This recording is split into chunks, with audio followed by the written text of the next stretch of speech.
और 1975 का था। दिल्ली विश्वविद्यालय के कालंदी कॉलेज से ग्रेजुएशन करने के बाद एक लड़की बीएड करती है और दिल्ली में ही एक निजी स्कूल में टीचिंग का कार्य करने लगती है, अध्यापन का कार्य करने लगती है। अध्यापन के कार्य करने के दौरान मेरठ कॉलेज मेरठ से लॉ करती है और लॉ करने के बाद यूपीएससी की तैयारी करने लगती है। यूपीएससी की तैयारी करने के पीछे जो उस लड़की का मकसद था वो ये था कि आईएएस अधिकारी बनकर देश की सेवा की जा सके, जो शोषित वंचित समाज है उसके उत्थान के लिए काम किया जा सके।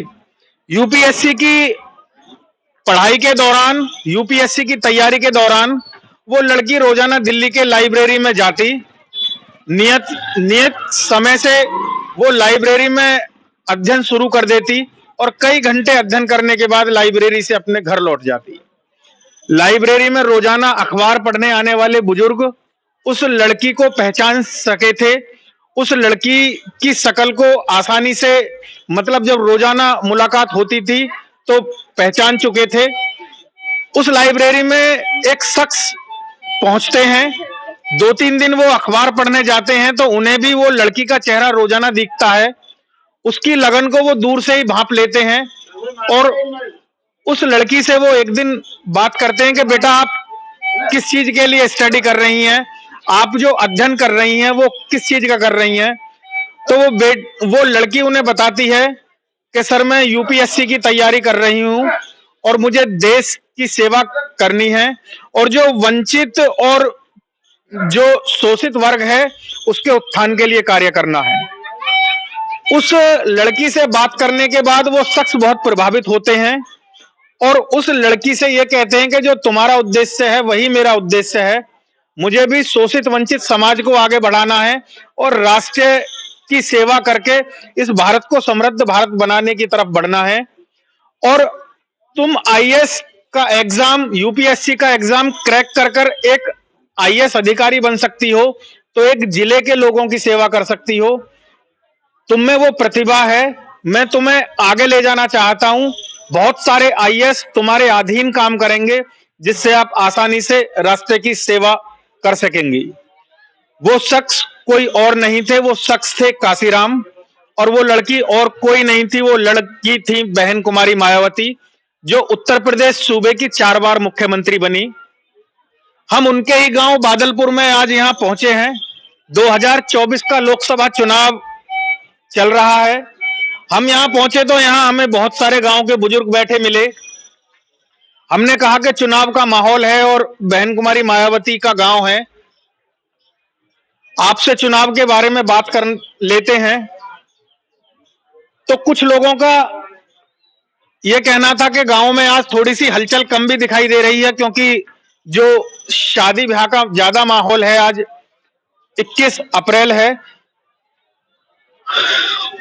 ताऊ जी नमस्कार।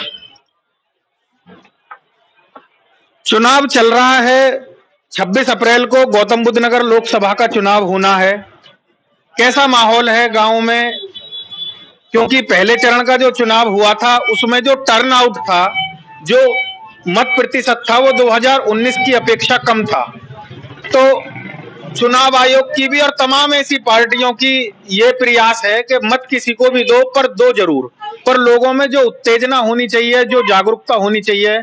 चुनाव आयोग भी मॉडल बूथ बना रहा है, युवा बूथ बना रहा है, फिर भी लोग कम निकल रहे हैं। तो यहाँ के क्या मुद्दे हैं गौतम बुद्ध नगर लोकसभा के? मुद्दे तो यहाँ जब हुआ अभी तक तो यहाँ कैंडिडेट ही नहीं आया, कोई पार्टी पदाधिकारी नहीं आया।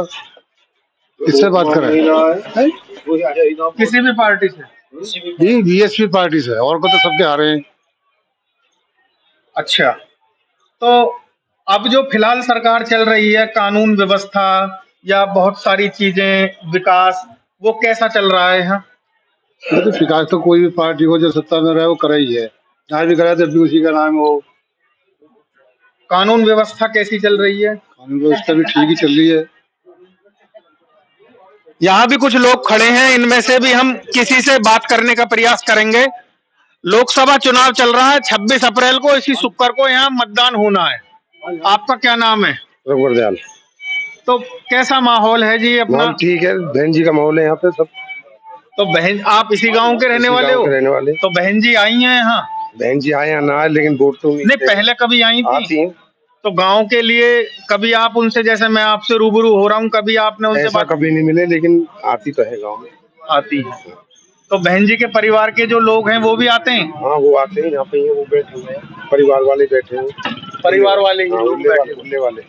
तो जब बहन जी यहाँ मुख्यमंत्री रही तो गांव के लिए काम उन्होंने किए थे? कोई ऐसा काम याद हो? हमारे ताऊ जी बताएंगे। गौ मार ने बनाया बहन जी ने? तो बढ़िया मुख्यमंत्री रही। बढ़िया। यहाँ उनके गांव के लोग मौजूद हैं और बहुत उन्हें याद भी करते हैं कि जब वो मुख्यमंत्री रही तो गांव का विकास भी बहुत हुआ। आपको बता दें कि जब 2007 से 2012 तक बहन कुमारी मायावती मुख्यमंत्री बनी थी तो उन्होंने लखनऊ में, नोएडा में दलित प्रेरणा स्थल का निर्माण किया था।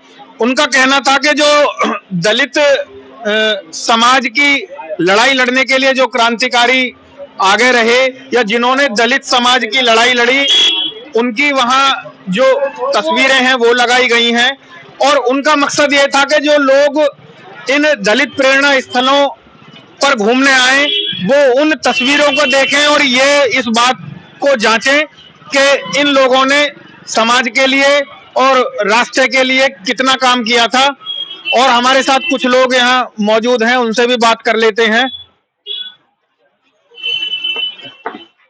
भाई साहब, क्या नाम है आपका? डॉक्टर साहब, क्या नाम है? मेरा नाम डॉक्टर दलवीर है, एम्स हॉस्पिटल जी।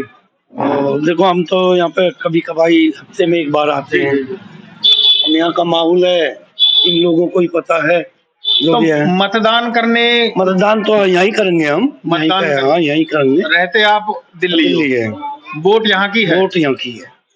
हाँ, लोगों का साफ तौर से ये कहना है कि अच्छा, ये जो मत प्रतिशत पहले चरण में, देखो आप मत किसी को भी डालो, हाँ। पर जब इतनी सारी मशीनरी लगी हुई है, चुनाव आयोग लगा हुआ है, डीएम लगे हुए हैं, और तो मतलब मत तो डालना चाहिए। नहीं, मत डालना चाहिए। तो इसके लिए आप लोगों से क्या अपील करोगे? नहीं, यही अपील है, पर जब आपका अधिकार है मत डालना तो जी, आप डालो उसको, वोट को। आप वोट डालती हो जी?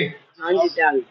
तो कानून व्यवस्था प्रदेश में कैसी चल रही है? बदमाशी है? जैसे आप बाजार सड़क पे जाती हो जो पहले होती थी, या कुछ कम है? कम है। कम है। और विकास कार्य कुछ हो रहे हैं गाँव में, या विकास तो जो हो गया मायावती के ही काल में जो हो गया वो हो गया, बाकी उसके बाद नहीं हुआ। तो विकास कार्यों की दरकार है या लगभग सब ठीक चल रहा है? दरकरार है, जो भी अब टूटे हुए है नालियां वगैरह जो टूट गई वो टूट गई, उनको कोई देखभाल नहीं है।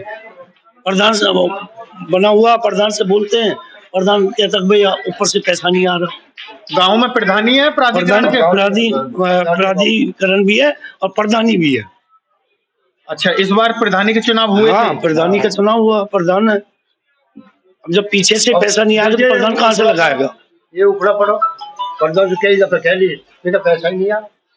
तो गांव के जो लोग हैं वो तहसील दिवस इनमें सब में शिकायत देते हैं? देते हैं, फिर भी कोई यहाँ कोई सुनवाई नहीं है। लोगों का साफ तौर से ये कहना है कि जो मरम्मत के कार्य हैं, क्योंकि नए कार्य तो नहीं हुए, पर जो पूर्व के मुख्यमंत्रियों कार्यकाल में जो काम हो गए थे उनकी मरम्मत भी नहीं अभी हो पाई है। ये गांव, यहाँ आपको बता दें कि ज्यादातर गांव ग्रेटर नोएडा प्राधिकरण के अंतर्गत आते हैं, मगर कुछ गांवों में अभी भी जो ग्राम सभा के चुनाव होते हैं, ये गांव भी ऐसा है कि यहाँ से प्रधान चुना जाता है।